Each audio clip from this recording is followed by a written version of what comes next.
So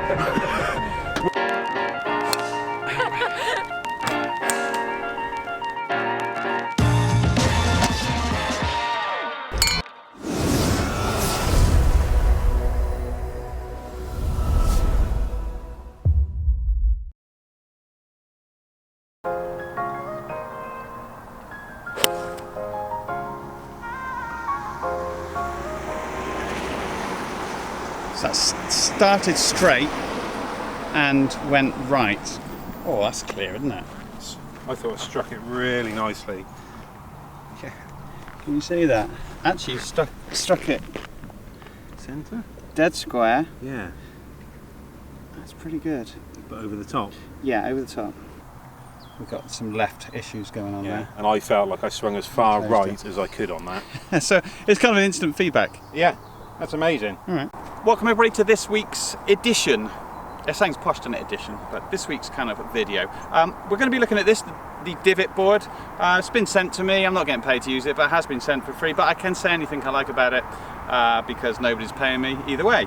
So it came about because a fella made a comment last week on the Instagram, I believe, saying that when you get these cheap kind of launch monitors, wouldn't it be great if there was one cheap enough that also had club head data?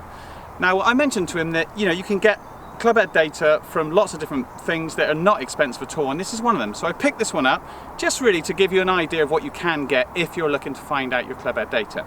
Now, if you're just a beginner and you don't really know what club head data can do for you, why it's important, then the next 10 minutes might be of some use to you.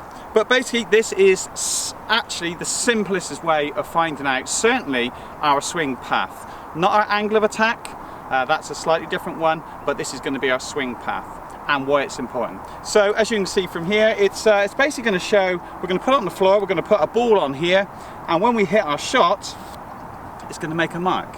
And we're going to see if our path is from in to out, or maybe out to in, and whether we're hitting the ball fat or not. Maybe we're going to hit it from here and we're going to go behind the ball. So we can see learn a lot of things from it, and it's a very kind of cheap device. You can put it down. So we do want to have an idea of ball flight laws and what creates the spin on the ball. It's very important, and it is to do with matchups, and it is to do with our swing paths and whether our club face is square or open to a target or close to a target.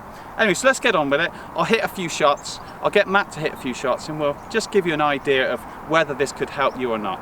Okay, so let's give it a go. So you can use this on the range, obviously. I actually quite like using this out on the golf course because we get used to, on the range, setting up on really sort of false conditions. Whereas when you're out on the golf course, we've got a target to aim at. So in this instance, we're on the 16th hole, par 3 at Celtic Manor, the Roman Road course. I'm going to stick my ball on the middle here.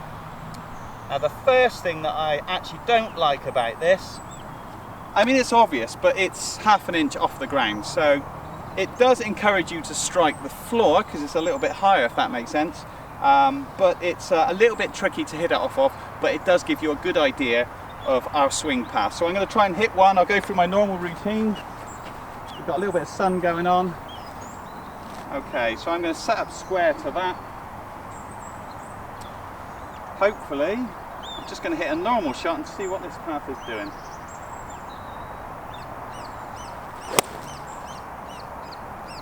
It's just at the middle of the green.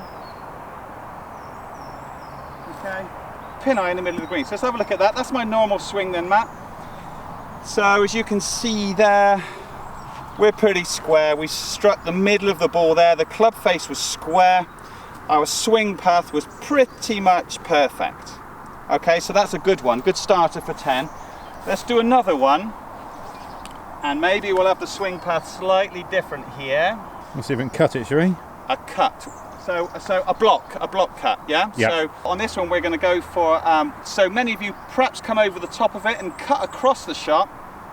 Sometimes we start with a club face aiming to the left and cut it back on. That would be your normal fade. If we were going to slice it, what it would do is we'll cut across it with an open club face. So should we try that one?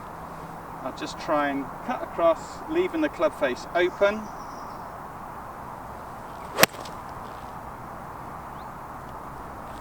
And that's missed the green to the right. I've hit the mat. I've hit it fat as well. So you can see that this area here is my swing path. I'm going across here, so that's dragging it across those points. and I've hit it fat as well. So that's a classic. And that one went in the bunker on the right. So this next one, I'm going to go for the hook on this one. So this one, I'm going to come from the inside, and we're going to have a closed club face, so the ball's going to start to the left, and it's just going to hook over this. I see this quite a lot of times. My initial reaction is to try and hit it out to the right, so I'm going to draw it back on, but we'll just go for the hook. Now, that's a lost ball, left. Oh dear. And we can see there, we've got the club path going out to the right there, and that means our ball actually started quite straight on that one, and it's gone out this direction, and the ball's just gone basically straight over to the left. So straight away we're trying to find out. Now, what we're trying to do is we're trying to get our swing path, our club face square, and our swing path to come in from the inside, hit the club face there. So if you're going to hit it a little bit fat, it would come in from the inside, and then we're going to swing through to square and square throughout that direction. Okay, so you're going to get this kind of thing, a bit like on the first one. There we go. That'll be square straight the way down these lines. Obviously there's not a ball there. Now if you were going to slice it, you would get this sort of movement. And there we go. I'm pretty good at keeping my club face square, but you can see that we got that slice action. And if we were going to do a hook one, it would be that one. Okay, so that's a little bit fat and going across there. It's just absolutely straight away giving you that indication of where your club face is going. So let's get Matt on there, because Matt's working on getting his swing path more to the right, because he's very much over the top in slicing. Let's see how you do on it, Matt, shall we? Right, let's see what we can do with this. Got our target, yeah. So you've been working on just trying to square. Just trying to square the club face up and swing it a bit more right, and just trying to get rid of to compensate from your to compensate from you swinging left. Left, yeah? correct. Yeah. Okay, let's see what you can do here then. Think of your target.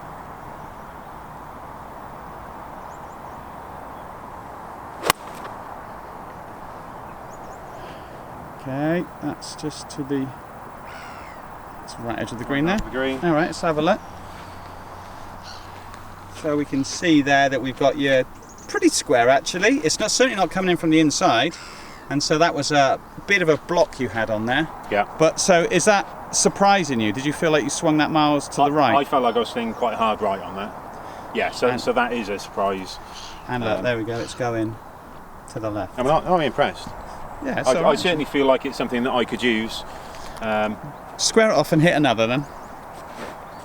You think you're doing one thing, and in reality, you're not. It's pretty good for you, this match, isn't it? Yeah. I think it's quite a good tool for you. Okay. Yep. That was a much better flight. It's better. And down, there you go. I mean, once again, I felt like I swung as hard right as I could, and that's not right at all. Not right at all, yeah. So you can see, so it's giving you instant feedback, which I think anything that gives you that instant feedback. So on a range, do you think that you could actually start swinging it, getting some control and getting some feeling of what you're trying to do? Yes, I'd certainly give it a go. I mean, what I've been doing on the range, or certainly last year, I haven't done much this year, but last year on the range, I'd have the basket this side of the ball, yeah, to try and stop, to force me to come in to out, and eventually I can get to the point where I'm not catching the basket. Right. But this you can take out on the golf course as well, which is... Yeah, slide the bag nice and easy, and it tells me whether the face is shut, open. Yeah. I could be donating this one to you, Matt, I think. I was going to give it away, but I feel like you need it more. All right, one more. See if you can get this path going to the right this time. Definitely need it. So back in your stance a little bit can promote a slightly more in to out swing. Like that must have felt miles right for you, because that's square. Nearly straight, yeah. Doing. That's good. That was a good one. Where'd the ball go? I have no idea. All right, well the ball tracer may pick it up. Nice one. Okay, cool.